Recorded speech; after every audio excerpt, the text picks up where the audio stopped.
Hey Brad, Jack of all adventures, master none here. Today I'm going to do my second political post. Hopefully I can get more interest in this one than I did my last one, which is probably one of my most popular videos, even though I don't really like to play in the political spectrum too much. My last video I went to a Trump rally, and I honestly, genuinely was able to make a comment that two things I don't need to do in my life again is go to a Trump rally or go to a bullfight. And that comment there, I think, might have helped drive some traffic to my video. Anyways, this video here, I think, is a much more important topic. It's on January 6th, and the protests that happened that night,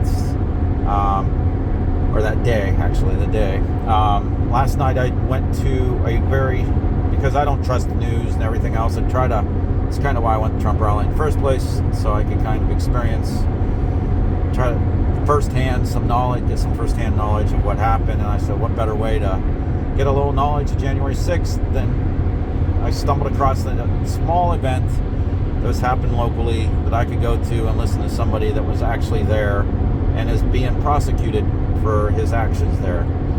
And please watch this video, comment, let me know what you think about what this young man deserves. I didn't get his exact age. I'm going to guess mid-20s.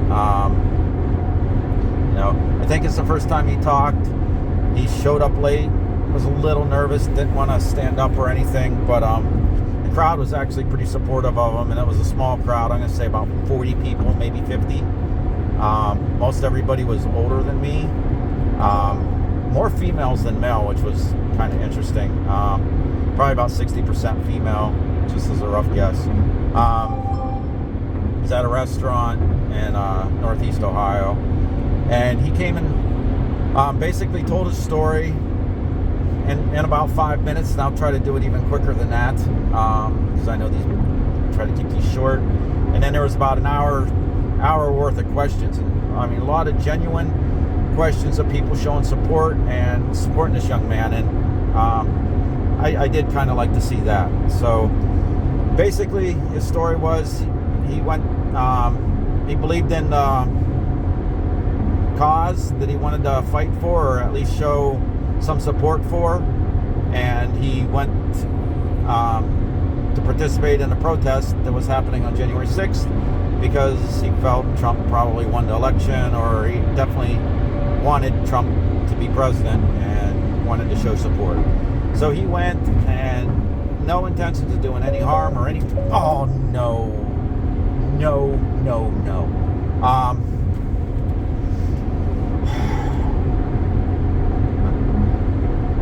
I just got forced disengagement on myself. This self-driving car, and that's a big problem for me. Anyway, I should make a whole separate video on that. Alright, I just spent quite a few minutes making a video on the self-driving car, and if you're interested in that, let me know, and I might actually put that video up, but probably not. Back to the Trump protest, or whatever you want to call it, January 6th protest. So he went and was part of a group that went up the Capitol building steps, and where they had the inauguration, where they usually do the presidential inauguration. He was up on a platform. He never went into the Capitol. The law enforcement was pushing back pretty aggressively where he was at, and trying to keep people from coming in that way. And while they were doing that, I guess they got pretty violent with one of the other protesters and was beating him with their baton. So all this young man did is take the baton from the officer that was beating him with it, and left with the baton. Did not act violently or damage anything. And according to the statements of fact that are being used to prosecute him,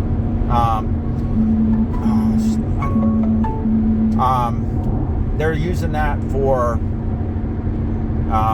the reason for his sentencing and his prosecuting, for being prosecuted. So basically, the kid didn't do anything violent, anything aggressive towards anybody, other than help save this fellow protester who was being attacked aggressively by a cop or law enforcement officer, and baton was taken away. I don't think they're disputed at all, at least from the, and I'd throw a little bit of video up. I don't know if we were supposed to take videos at this thing or not, but I did take just a little bit of video of one of the questions I asked.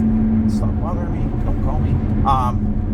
And I'll play that. I'll put a little bit of that on at the end of this. I might actually reach out to the people to find out if they care if I actually put more of it up or use his name or anything like that, which might actually help support him. I don't know. I kind of went for my own information just to hear what he had to say, and I was actually pretty impressed with him, and pretty bothered by, the fact he's being prosecuted to this extent. I'm not gonna actually say what they're doing to him at this point. They threatened him with 21 years in prison if they found him guilty on all charges that they could potentially charge him with. So he accepted a plea deal. So what? Hello? Holy cow. That was a telemarketer that called me 3 times in a row. Wow. That's unbelievable. Sorry. Back to what's going on, and I'm trying to focus on doing. And I don't even know where I left off. Anyways, this kid's being prosecuted. He's gonna do some jail time, pretty much for sure. I mean, this is October 2023, so it's been almost 3 years since it happened. They pretty aggressively, they found him using facial recognition software and went after him. I don't know how much more I can give. I'm just forced disengagement, and now stupid telemarketer. Unbelievable. Anyways, yeah, I'm just going to cut this off now. I've kind of said most of what I needed to say. Maybe we can have some comments on this. Let me know what you think. I mean, if we have younger generation going out there participating in a protest, not being violent, how much trouble do you think they should be in?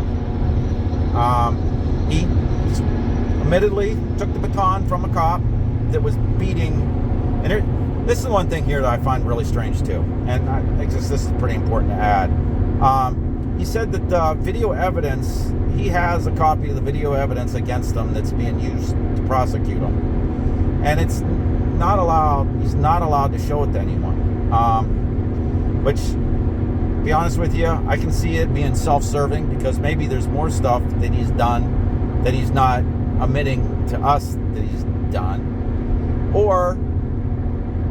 but that's the less likely possibility. The more likely possibility in my mind, because you got this whole Tucker Carlson thing where he got some extra footage and then showed, the shaman or whatever being escorted around the Capitol building, and all of a sudden he gets fired and stuff like that. So, I mean, there is valid reason for skepticism that there is not information being put out that exists that every day people should be able to watch, should be able to look at.